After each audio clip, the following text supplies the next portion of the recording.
माननीय श्री स्वतंत्र देव सिंह जी, सचिव राजभाषा विभाग सुश्री अंशुली आर्या जी, संयुक्त सचिव राजभाषा डॉक्टर मीनाक्षी चौली जी, राजभाषा समिति के सभी माननीय सदस्यगण,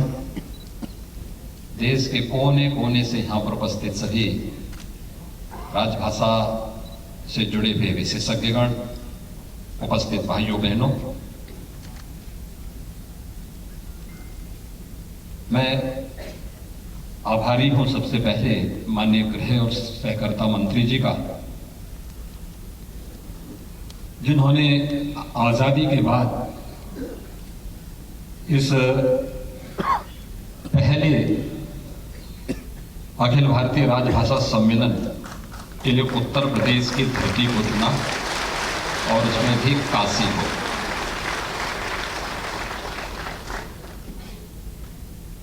मैं इस अवसर पर आप सभी का माननीय गृह मंत्री जी के साथ अन्य सभी सम्मानित अतिथियों का काशी की इस धरती पर हृदय से स्वागत करता हूं, अभिनंदन करता हूं।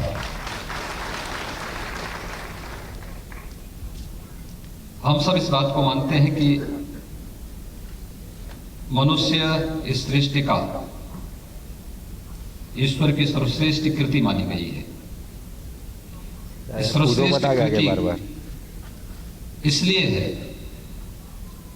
क्योंकि ईश्वर ने हमें अभिव्यक्ति का एक माध्यम दिया है और अभिव्यक्ति का हमारा माध्यम है हमारी भाषा। देश के अंदर और दुनिया के अंदर सर्वाधिक बोली जाने वाली जो भाषा है वह है हिंदी। लेकिन हिंदी की उपेक्षा आप इसी से समझ सकते हैं कि इस सम्मेलन को आयोजित करने में भी आजादी के बाद 75 वर्ष लग गए और वह भी तब जब इस देश के अंदर प्रधानमंत्री मोदी जी ने की उपेक्षा आप इसी से समझ सकते हैं कि इस सम्मेलन को आयोजित करने में भी आजादी के बाद 75 वर्ष लग गए और वह भी तब जब इस देश के अंदर प्रधानमंत्री मोदी जी ने लगातार न केवल देश के अंदर बल्कि दुनिया के हर बड़े मंच पर पूरी प्रामाणिकता के साथ हिंदी में अपने उद्बोधन के माध्यम से भारत और भारतीयता को एक नई पहचान दी, एक नई ऊंचाइयां दी हैं।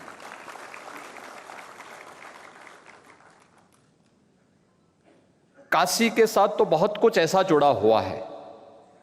याद करिए, हिंदी की ही जो बोलियां हैं, भोजपुरी है, अवधी है, ब्रज है, बुंदेलखंडी है, राजस्थानी है, मगधी है, ये सभी हिंदी से जुड़ी हुई है क्योंकि हम सब की एक लिपि है, वह देवनागरी लिपि है और सभी लोग उस लिपि के माध्यम से ही अपनी बोली, अपनी भाषा को आगे बढ़ाते हैं। तुलसीदास जी ने यहाँ पर जब रामचरितमानस की रचना करना प्रारंभ किया था,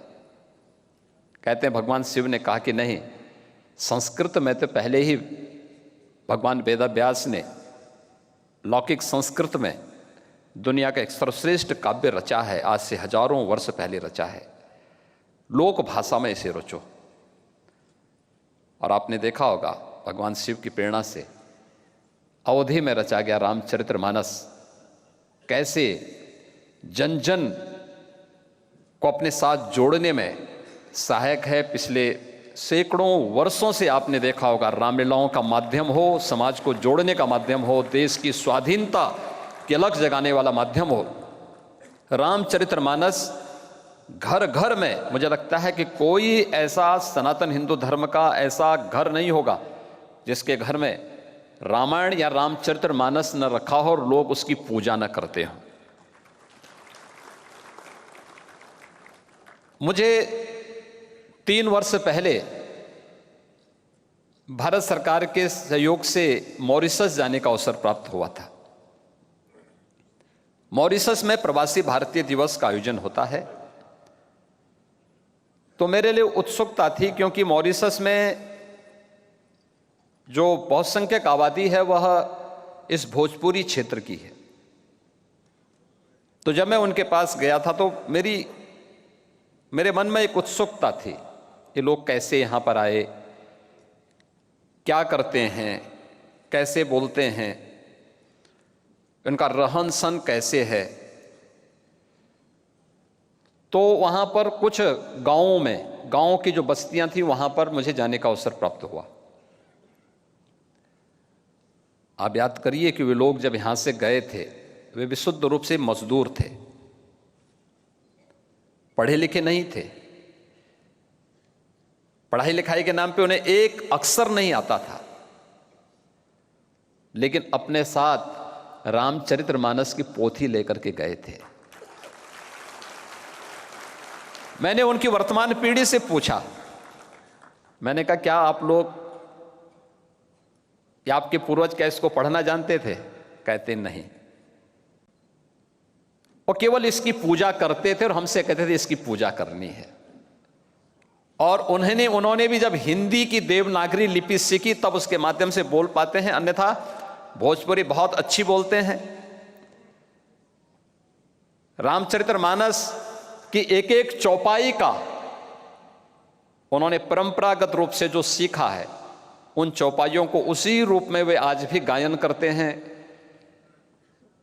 लेकिन रामचरितमानस को अगर मैं बोलूं कि आपको यहां से खोल करके थोड़ा मुझे पढ़ के बताइए, तो वो कहते नहीं सब हमें आता नहीं। लेकिन परंपरागत रूप से भारत की ज्ञान की परंपरा कैसे बढ़ती गई, इस श्रवण परंपरा वह आज भी वहां पर देखने को मिलती है। और संत तुलसीदास जी का रामचरितमानस हम सब के लिए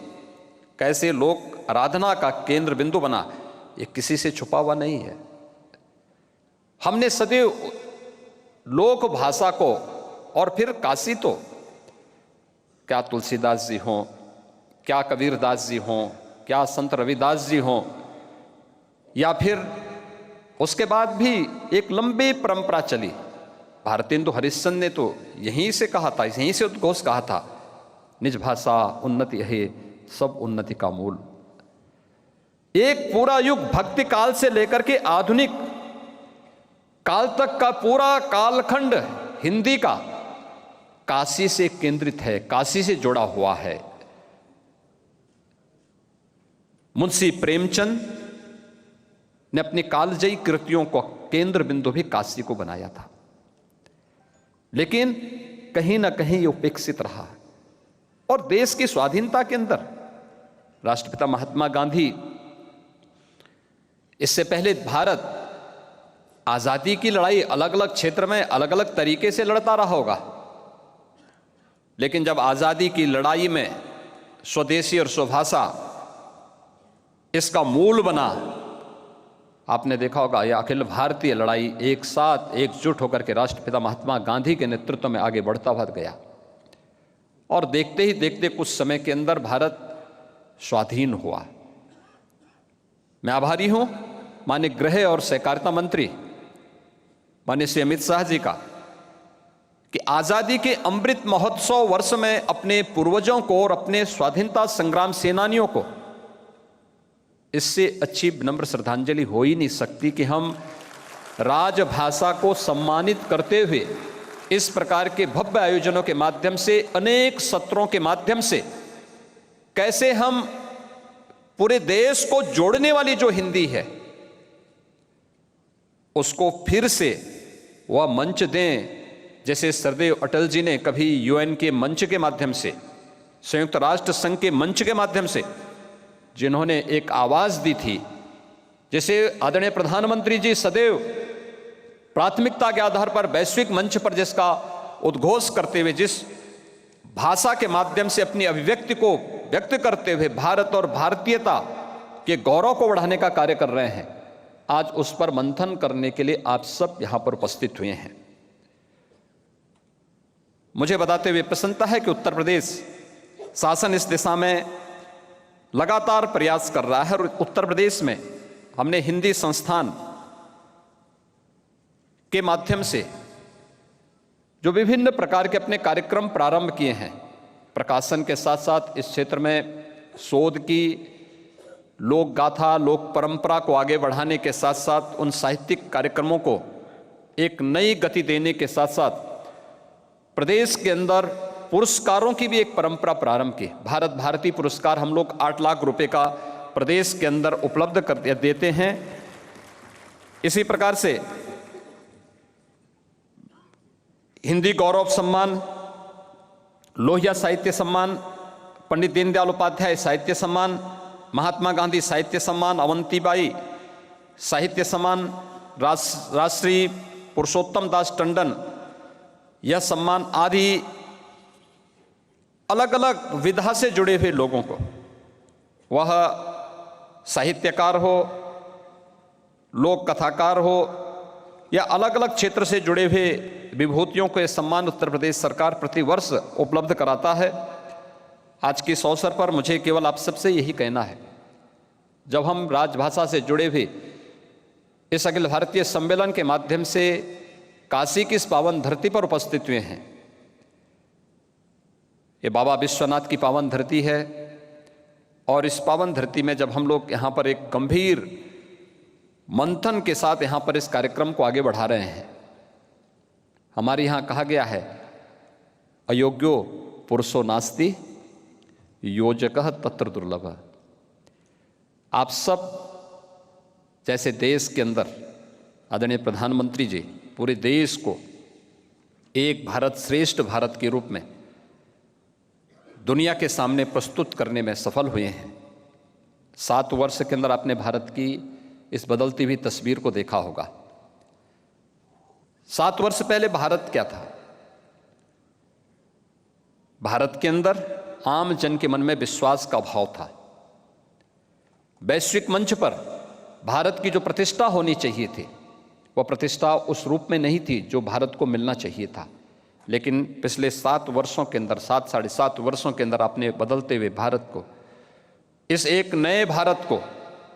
इस श्रेष्ठ भारत के रूप में बदलते हुए भारत को देखा है। तो स्वाभाविक रूप से हम सब की भी जिम्मेदारी बनती है,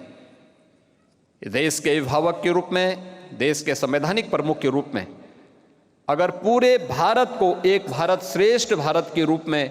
प्रधानमंत्री मोदी जी उसका माध्यम हिंदी को बनाते हैं, लोक भाषा को बनाते हैं, तो आज हम सब का भी दायित्व बनता है कि हम भी अगर अपने अपने क्षेत्र में योजक बनकर के कार्य करना प्रारंभ कर देंगे, कोई कारण नहीं कि जो कार्य आज़ादी के तत्काल बाद होना चाहिए था, अब आज़ादी के अमृत महोत्सव वर्ष पर ही हम उस कार्यक्रम को तेजी के साथ आगे बढ़ा पाएंगे, तो अवश्य सफलता प्राप्त होगी। मैं इस पूरे द्विदिवसीय अखिल भारतीय राजभाषा सम्मेलन के प्रति हृदय से मैं बधाई देता हूं।